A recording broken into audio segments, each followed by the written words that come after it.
The 3M6878 spectacle kit consists of a frame assembly and a rail assembly. The frame assembly is the holder for the corrective lenses. The rail assembly supports the frame assembly in the facepiece and allows for up and down, in and out positioning of the frame assembly.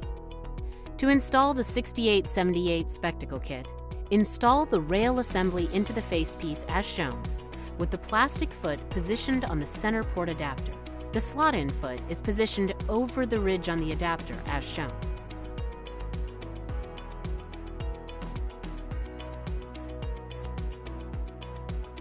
Install the frame assembly onto the rail assembly by inserting pins into holes in the rubber slide as shown. The top of the rail is centered between nubs at the top of the face seal. The rubber slide can be removed from the rail assembly and reversed for additional in and out movement of the frame assembly. Spectacles can now be moved up, down, in, or out to obtain optimal fit and vision.